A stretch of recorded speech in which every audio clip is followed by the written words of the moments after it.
Welcome to InnovaTivePhysiqueDevelopment.com. My name is Robert Malik, ISSA Elite Trainer with 18 certifications from Science for Sport. Today I'd like to talk about squats, deadlifts, and hip thrusts regarding their safety and what to do to make them safer. Alright, so let's start off with the squat first. The issue with the squat is that when you hear about injuries, you hear about always it comes up, well, they're totally safe as long as you have proper form. But the thing is with this, in all logic, you know as well as I know that the people that are getting injured didn't just start doing it. They've been doing it for a long time. So what does this translate into? Most commonly it translates into the issue of squatting and putting this compression on your spine of more and more and more weight exceeding your own body weight. Okay?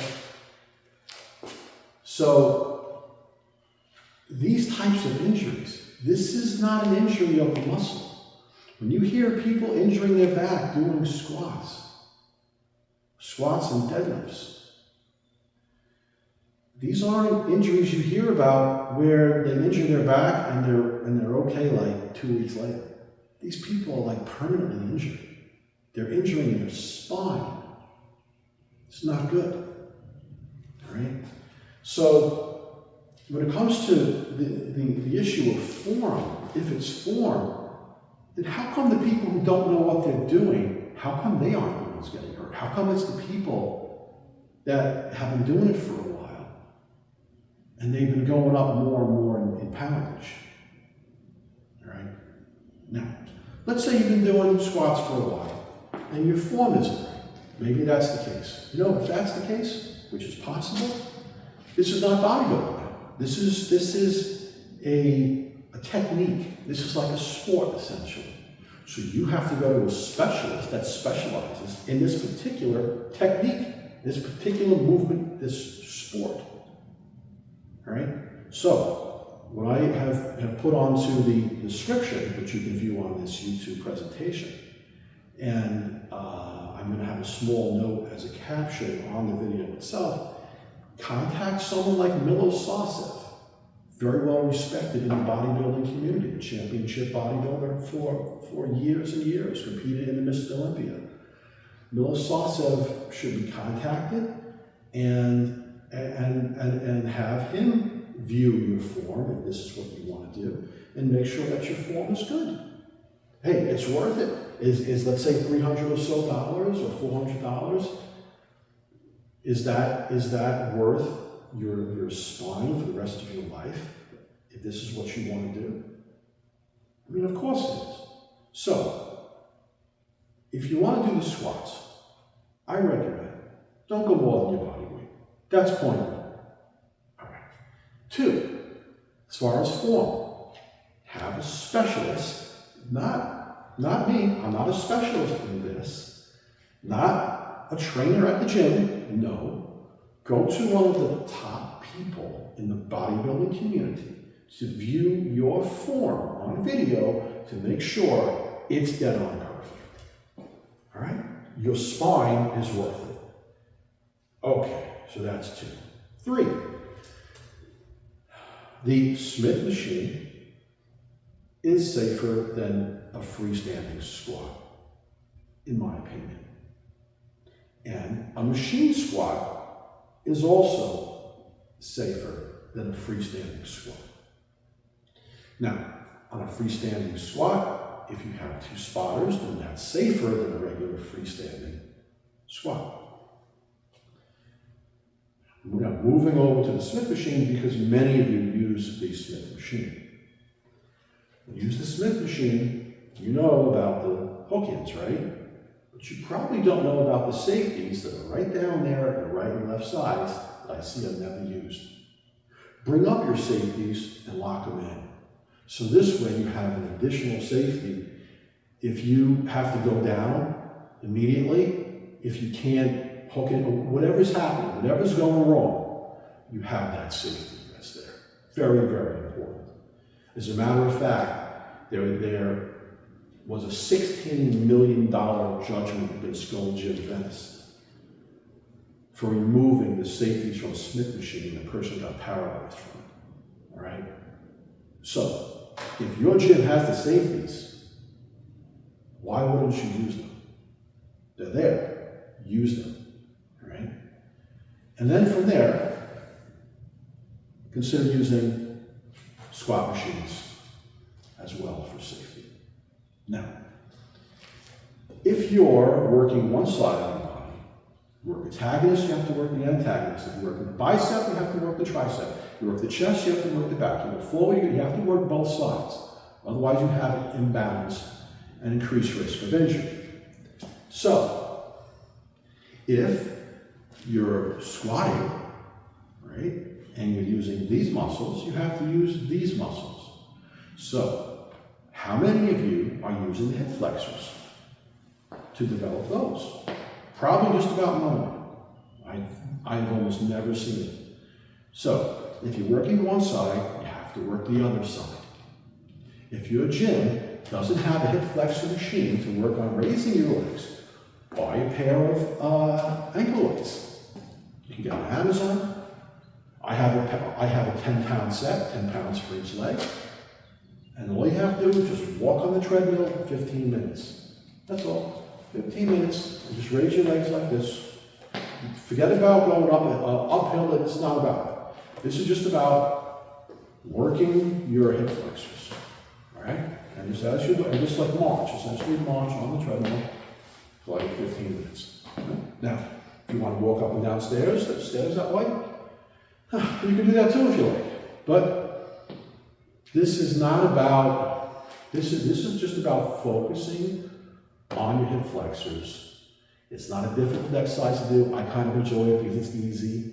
It's like fun, you know. It's like, all right, I'll do my hip flexors, and great. It gets hip flexors just wonderful. It's very easy, and it's just like, all right, I'm taking a break, you know.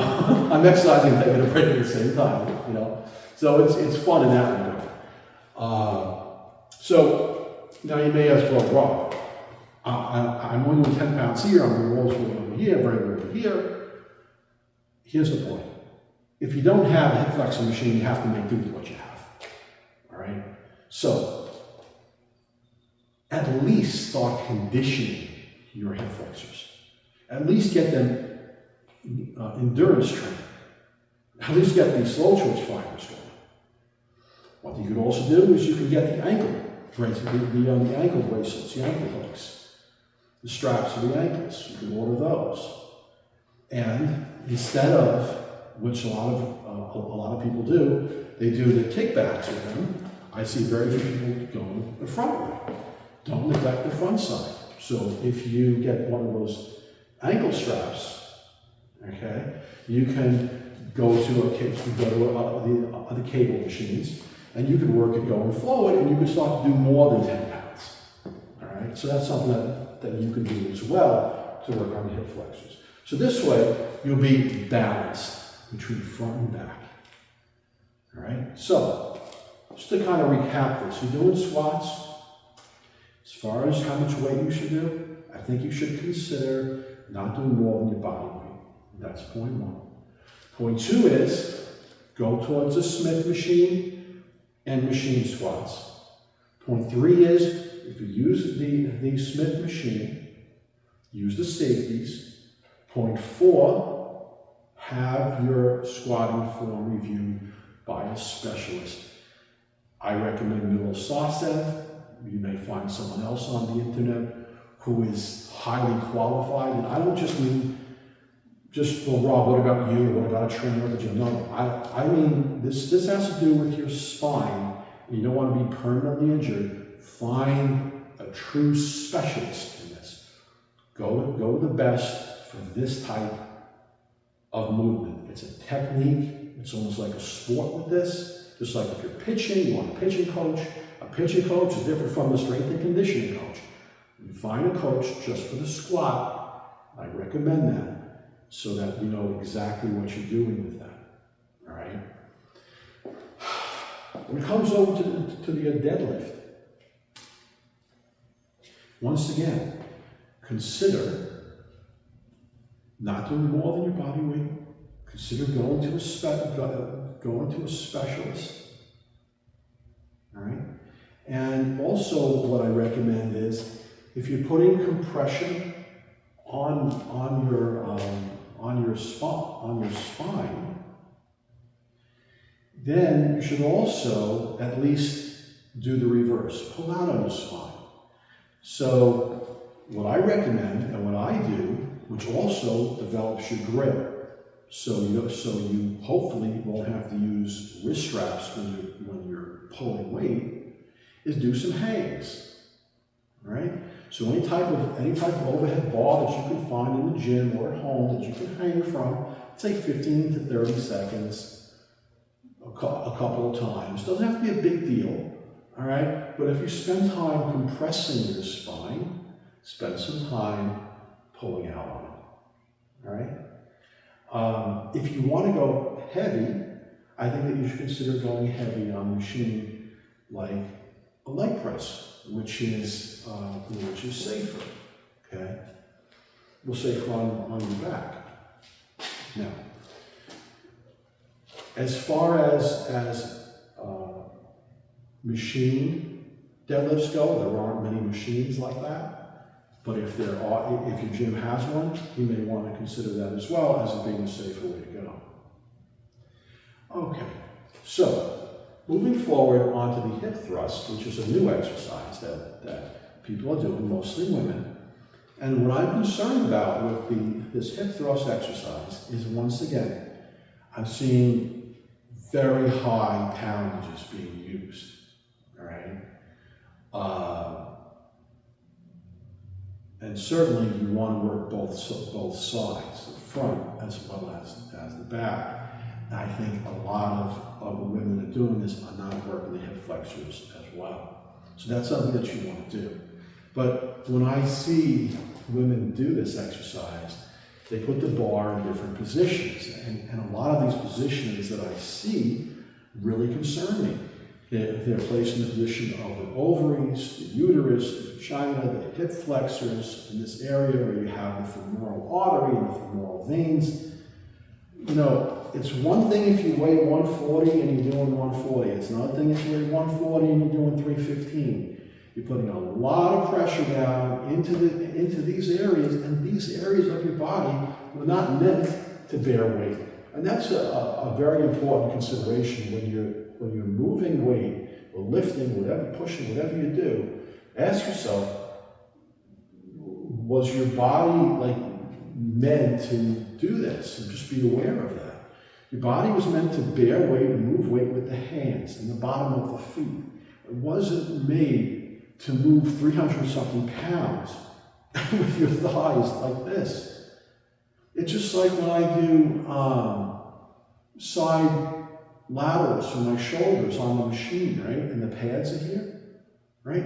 The side of my arms weren't meant to handle hundreds of pounds. I mean, how much weight am I doing here? 50 pounds? 60 pounds? 70 pounds? It's not really that much. I mean, that's a lot of weight, okay, for doing side laterals. But I'm not putting hundreds of pounds into these areas. At least if I lock up my arm, it can handle that without being compressed much. I can't handle, let's say, 150 pounds into each arm like that. 150 each. I couldn't compress my muscle enough for my muscle not to be. I couldn't contract my muscle enough not to be unduly compressed by this poundage. It wasn't made to handle that. So I think that you girls should consider that as to whether or not your body was made to handle this much weight in these areas. And where are you putting this? Like I said, where your ovaries are, where your uterus is, now even in the hip flexors, you have the femoral artery, right? If you irritate this artery, you can cause inflammation, and this can give way to calcium deposits over time. And you have one-way valves in your veins, and now you're stopping the blood flow in major veins here. Look, there are other exercises that you can do, all right? But I'm not trying to get you, the purpose of this is not necessarily trying to get you to stop. It's kind of, it's kind of hard to get someone to necessarily like, you should stop doing what you do. So I don't think it's a good, I personally don't think it's necessary. I think there are other more standard exercises to do. However, if you want to do them, once again, use some good proven common sense with this. Don't do more than your body weight. Don't go too crazy with it. I know you girls use some really good padding, which is cool. That, you know, that's good. But just be aware of where you're pressing this, and don't ignore it. You know, if it's pressing your ovaries or uterus and you're feeling this is uncomfortable, listen to your body. It's just not worth it. You know, if it's pressing into your thighs over here and it's really uncomfortable, is it worth it? No, it's not. So just listen to your body with this. Be reasonable on the amount of poundage that you use. If you can set up, if you're moving that bar up high enough so that you can have the safeties, but then again you go down so low, this could be a problem as far as even setting the safeties on these hip thrusts. So if it's possible that you can use the safeties on a Smith machine, always use them. So let me just make that point. All right? But on hip thrust, I don't think it's possible. But if you can use them for whatever range of motion that you're working on, use them. Don't ignore them.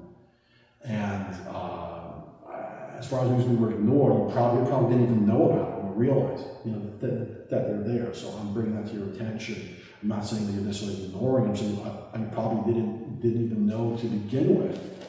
Maybe some of you are ignoring it, but I think most of you just didn't even realize it, you know? So, you know, notice those two safeties on the bottom of the Smith machine, use them if possible. As far as a specialist for hip thrust, I don't know of anyone that can provide that because it's a new type of exercise. So, you know, not much I can recommend there. But anyway, I'm going to upload some images of the blood vessels of your legs to the website where this video is, so you can see all the blood vessels and see how many there are and why I have the concern that I do with this. And that's pretty much about it. In the future, I want to get into some various exercises that can be done in lieu of. As I'll be getting into my various exercise videos. But, you know, like I was saying, the goal of this video is not really trying to get you to stop, but I'm trying to get you to see this in a different light and do this in a more safe and a safer fashion. All right, I hope you enjoyed this video. And if you did, please give it a thumb up with maybe a nice comment, and I look forward to doing some more videos. Okay, have a great day. So moving on to part 2 of this video, I want to address some additional items. One is the benefit of doing one-legged squats to take the overall weight of compression off of your spine, putting it onto your lower body, and we can do this by implementing one-legged squats, squatting with one leg at a time, where one leg is back, rather than 2 legs at a time. Okay? Take the pressure off of your spine, put it onto your lower body by doing one leg at a time. That's another way to handle the situation. Something else is that whether you're doing squats, deadlifts, or even hip thrusts, you want to make sure that you have a good strong core as well as a very good foundation coming up from the floor. So you come up from the floor with your feet, with your calves. So you don't want to neglect your calf work because your calves are going to give you good stability coming off the floor. All right? Coming up from your calves, I touched on the hip flexors previously. So you're not just getting it back, but you're getting the front. Okay? So you want to develop your frontal hip flexors. But also, don't neglect the sides, your gluteus medius. Work that gluteus medius machine where you're bringing your legs out to the side. So you have stability now coming off your hips. coming up from the floor with your calves. Then you get to your hips, so you're locking this all up. And you have the form that you want to have because you have that stability. You don't have weak points here. Then, as you get into your core and your abdominal area, this is an area where people are not working their core fully. There are 10 angles to your midsection or core or abdominal area. And I brought this up in How to Make Exercise Form Work For You Part 1, and I'll address it here now. So we have the forwards for the abdominals here. We have the back going backwards, spinal erectors. Okay? We got left, right for your obliques. So 1, 2, 3, 4. And then we got the 45s here. Forward, back. All right? And then forward and back here.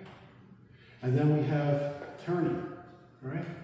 So we're getting obliques, we're getting transverse abdominis, we're getting your abdominals, your spinal erectors, we're getting the whole section. Forward, back, 1, 2, 3, 4, 5, 6, 7, 8, 9, 10.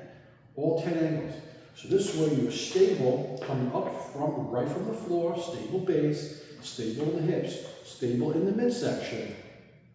And then you come up from there into your upper body on these movements. This will help to give you increased safety. And when you want to implement proper form, you'll be able to effectively and consistently and be less likely to have any other injuries on the muscles that are stabilizing. Okay, once again, if you like the video, please give a thumbs up. And any comments, I'm more than happy to respond to all of that. Thank you and have a great day.